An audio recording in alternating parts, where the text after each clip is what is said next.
Pedro Infante. Las mujeres que lo humillaron en silencio. Pedro Infante no era solo una estrella. Era el sol alrededor del cual giraban los sets.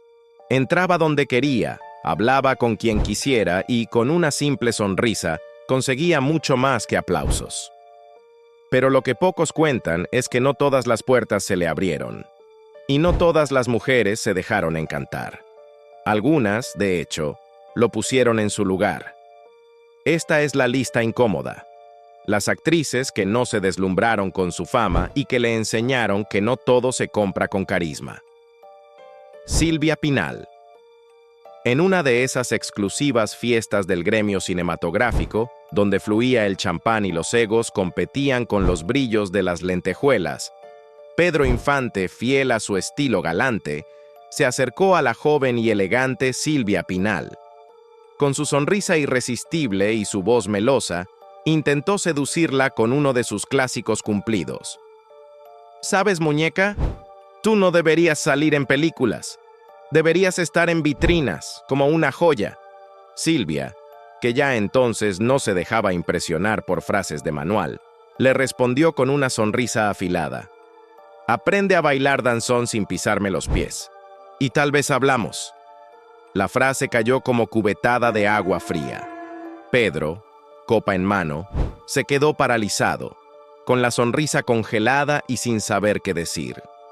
Desde esa noche, Silvia comenzó a referirse a él en tono burlón como el charro coqueto, como si hablara de un personaje de caricatura más que de un galán de carne y hueso. Aunque nunca hubo romance entre ellos, la anécdota quedó grabada como una muestra de que Silvia Pinal, desde muy joven, sabía imponerse con gracia y carácter en un mundo lleno de hombres que creían tener el derecho de conquistar a todas. Marga López. Durante el rodaje de una película en los años dorados del cine mexicano, Pedro Infante, encantador como siempre, no tardó en ponerle el ojo a la actriz Marga López. En una pausa entre escenas, se le acercó con esa mezcla de picardía y confianza que lo caracterizaba. Le propuso ir a cenar esa noche, con su sonrisa de galán y una flor improvisada en la mano. Marga, siempre elegante y reservada, lo miró fijamente sin perder la compostura. Con voz suave pero firme, le respondió: «Gracias, Pedro, pero prefiero madrugar, para trabajar con alguien más interesante». La frase, dicha con tanta clase como contundencia, lo dejó sin palabras. A partir de entonces, cada vez que Pedro la veía, intentaba sacarle una sonrisa con algún chiste o comentario juguetón, pero ella, impecable en su postura, siempre lo despachaba con cortesía y una distancia milimétrica. Nunca fue grosera, pero tampoco se dejó envolver. Para Marga, Pedro era un compañero de trabajo, no un conquistador de leyenda, y aunque él lo intentó más de una vez, comprendió que con Marga no había juego posible. Ella no caía en encantos prefabricados ni en galanterías de libreto. Muchos decían que eso fue lo que más le intrigó, una mujer que no solo lo resistía, sino que lo ignoraba con estilo. Rosita Quintana. La primera vez que Pedro Infante se acercó a Rosita Quintana, lo hizo como acostumbraba, con una mezcla de sonrisa encantadora y mirada atrevida, convencido de que ningún no podía con él. Estaban en un set polvoriento, entre luces calientes y aromas mezclados de maquillaje y tabaco. Pedro, todavía con vestigios del mezcal de la noche anterior, se aproximó con aire confiado. Pero Rosita, conocida por su temple y carácter directo, no se dejó impresionar.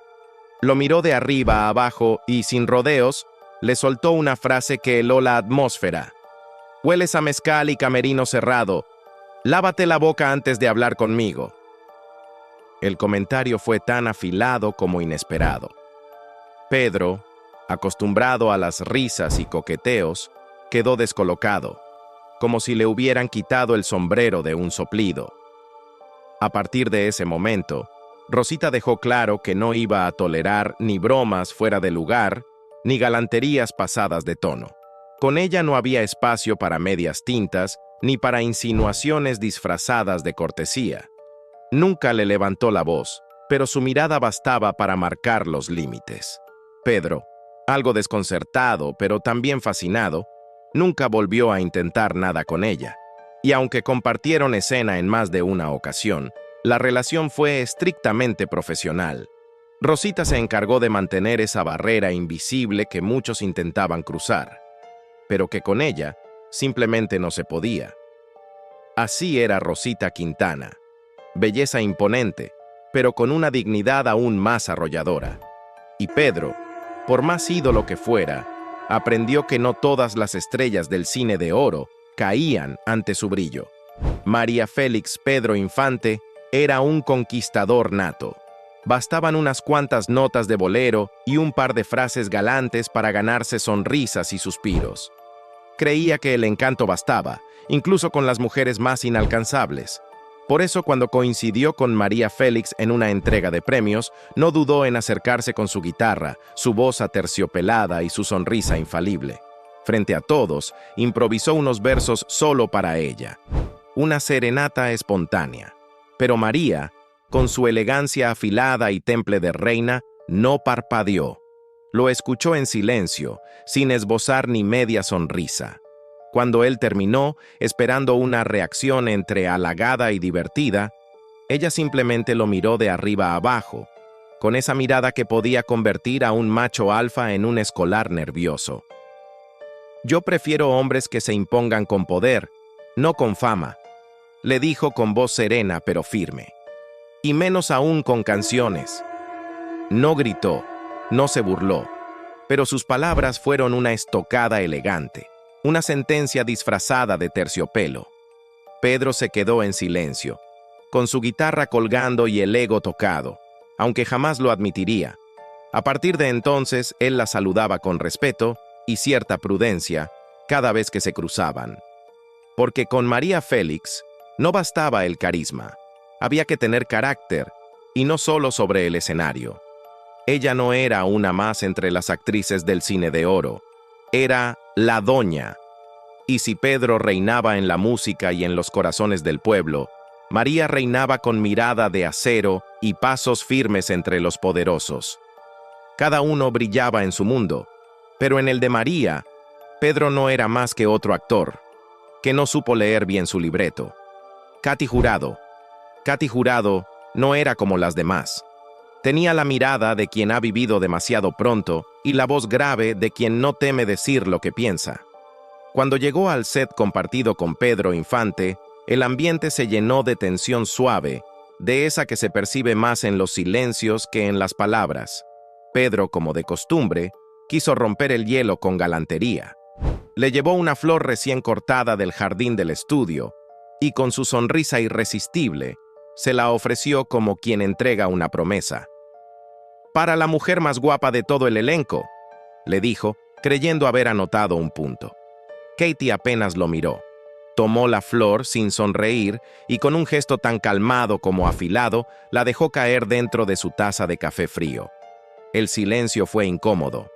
Todos en el equipo contuvieron la respiración. Entonces, sin cambiar el tono ni el ritmo de su voz, soltó: «No salgo con hombres que hablan más de sí mismos que de libros». La frase cayó como plomo entre las cámaras y las luces. Pedro se encogió apenas, como si intentara reírse de la escena, pero ya nadie reía. Katy se dio media vuelta, ajustó su libreto y volvió a concentrarse en el guión. Desde ese día, Pedro entendió que con ella no había cabida para el coqueteo de bar ni los aires de ídolo. Katy era otra liga. Una mujer que prefería a Sartre sobre serenatas, que no buscaba aprobación ni la ofrecía. Nunca hubo enemistad entre ellos, pero tampoco cercanía. Solo una distancia marcada por una flor muerta en una taza. Y una verdad dicha sin adornos. Lilia Prado. Lilia Prado tenía ese tipo de belleza que no se suplica ni se exhibe. Simplemente está, con una fuerza que incomoda a los débiles y deslumbra a los audaces. Era joven, pero no ingenua, brillante, pero sin necesidad de reflectores fuera del set. Durante una pausa en la grabación de una comedia ligera, Pedro Infante, como era su costumbre, quiso probar suerte. Se acercó con esa mezcla de picardía y encanto que tantas veces le funcionaba. Con un comentario gracioso y una excusa cualquiera, acortó la distancia entre ambos. Y justo cuando creyó que el ambiente daba pie, intentó besarla, como si la escena no tuviera más guión que su deseo. Pero Lilia reaccionó más rápido que un director gritándole ¡Corte! Le puso la mano en el pecho, deteniéndolo con elegancia y firmeza, y con esa sonrisa que no delataba enojo, pero sí límites, soltó. ¿Esto es parte del guión o ya improvisamos sin director? Las palabras resonaron más fuerte que cualquier bofetada. Pedro retrocedió, entre risas nerviosas y una mueca que no sabía si esconder vergüenza o frustración. El equipo lo notó, pero nadie dijo nada. Lilia se arregló el cabello, regresó a su marca frente a cámara y esperó la siguiente indicación como si nada hubiera pasado. Desde ese momento, Pedro jamás volvió a insinuarse. La respetó en silencio, como quien sabe que se enfrentó a una mujer que no se deja dirigir, si no hay contrato de por medio. Y así, Lilia Prado dejó claro que, aunque estuvieran en el mundo del cine, no todos los gestos eran actuación. Algunos simplemente estaban fuera de libreto y de lugar. Ninon Sevilla. Ninon Sevilla no caminaba, desfilaba, no hablaba, recitaba con el cuerpo. Era una tormenta tropical vestida de lentejuelas, una mujer que no necesitaba permiso para ocupar el espacio ni para arrebatar miradas. Había llegado desde Cuba con una misión clara: conquistar el cine mexicano con baile, fuerza y dignidad. Andrea, que ya había escuchado todas las variantes del galanteo masculino, lo miró con una mezcla de ternura y decepción. Sostuvo la flor con la punta de los dedos, como si fuera un objeto extraño, y luego la dejó sobre la mesa sin mucha ceremonia. Sin alterar el tono, le dijo: «No tengo tiempo para hombres que se escuchan más a sí mismos que a los demás». Fue un comentario seco, pero educado. Pedro sonrió, intentando mantener la compostura, pero comprendió que esa mujer no caía ante gestos prefabricados. Andrea Palma no se impresionaba con la fama ni con el encanto ensayado. Valoraba la profundidad, la autenticidad y el silencio entre dos frases bien pensadas. Desde entonces, Pedro nunca volvió a intentar cortejarla. La saludaba con respeto y cierta distancia, consciente de que algunas mujeres no eran territorio para su carisma popular. Andrea, por su parte, siguió brillando con luz propia, más interesada en el arte que en el espectáculo. Evita Muñoz Chachita.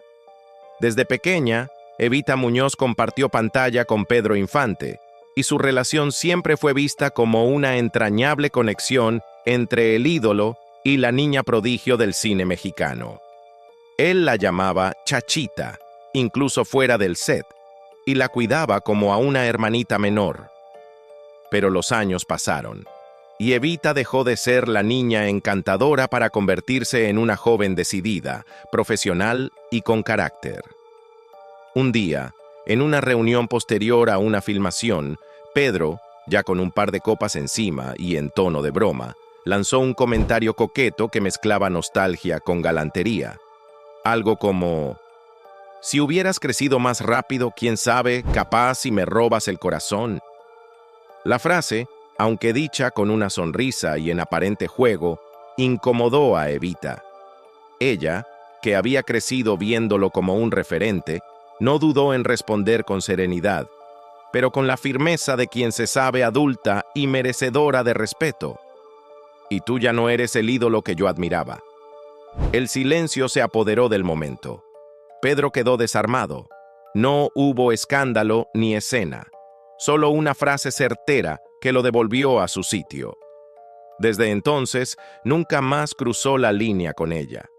Volvieron a tratarse con cordialidad, pero el vínculo había cambiado. Evita, firme en su integridad, demostró que crecer en la industria no implicaba aceptar faltas de respeto, ni siquiera de las mayores leyendas. Queta Queta era una de esas mujeres que imponían con su sola presencia. Inteligente, elegante y dueña de un humor filoso, se había ganado el respeto del medio por su talento y su carácter. Pedro Infante, conocido por su carisma y su costumbre de cortejar a toda actriz que le gustara, no pudo resistirse a intentar conquistarla a su manera, con flores, sonrisas y una nota escrita de su puño y letra. El detalle llegó al camerino de Queta un mediodía, en pleno rodaje.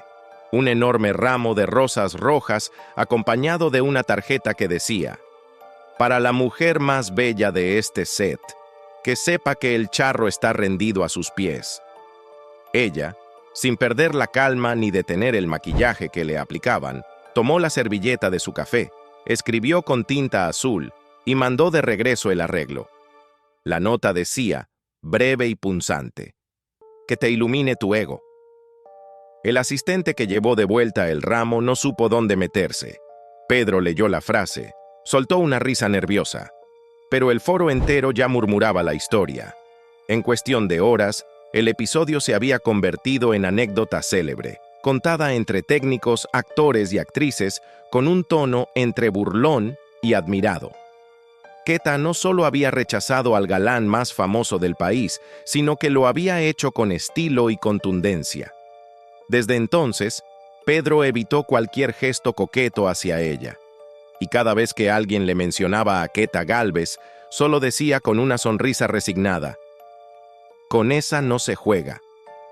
Queta, como muchas otras grandes del cine de oro, dejó claro que el talento y la dignidad siempre van por delante del coqueteo fácil, incluso cuando éste viene de una leyenda. Elsa Aguirre, dueña de una belleza hipnótica y una elegancia que parecía innata, Elsa Aguirre era considerada una de las mujeres más deseadas del cine de oro. Pero no solo destacaba por su físico, su inteligencia, su fuerte carácter y su independencia eran igual de notables. Por eso, cuando Pedro Infante intentó acercársele con su estilo habitual, esa mezcla de simpatía, galantería y descaro, se encontró con una muralla infranqueable. Una noche de fiesta en el gremio artístico, Pedro la esperó junto a la barra con 2 copas en la mano. La vio llegar, enfundada en un vestido negro que hacía girar cabezas, y le dedicó una sonrisa confiada, de esas que solían abrirle muchas puertas. Le levantó la copa en señal de brindis, seguro de que ella se acercaría. Pero Elsa solo lo saludó con un gesto leve desde lejos y, sin detenerse, tomó del brazo a un productor con el que había llegado y desapareció entre los invitados. Más tarde, ya más relajada y sin público cerca, Pedro se atrevió a acercarse. Con tono juguetón, le preguntó por qué lo había dejado con el brindis a medias. Elsa lo miró con esa mezcla de serenidad y filo que la caracterizaba y respondió con una sonrisa suave, pero demoledora: «No estoy para educar egos, Pedro. Ni esta noche, ni nunca». La frase quedó flotando en el aire, y varios testigos no tardaron en repetirla en los camerinos, en los pasillos de los estudios y hasta en los cafés donde se reunían los artistas. Pedro, aunque sabía aceptar un rechazo, entendió que con Elsa no había espacio para juegos ni conquistas rápidas. Desde entonces, cada vez que coincidían, la trataba con respeto impecable. Y aunque alguna vez admitió que Elsa era inalcanzable y fascinante, también reconoció que con mujeres como ella, uno aprendía más que en cualquier libreto. Detrás de cada ídolo hay silencios que gritan más que los aplausos. Pedro Infante fue amado, sí, pero también ignorado, rechazado y, en ocasiones, humillado con elegancia. No todas las mujeres del cine de oro se dejaron encantar por su fama. Algunas le enseñaron que no todo se consigue con una sonrisa y que el verdadero poder no siempre se viste de charro. ¿Quién crees que le dejó la herida más profunda? ¿Y cuál de estas actrices te parece la más implacable? Déjalo en los comentarios. Esto fue De Todo Un Poco Secret. Suscríbete para más secretos del cine de oro. Nos vemos en el próximo episodio, donde las luces no siempre ocultan las sombras.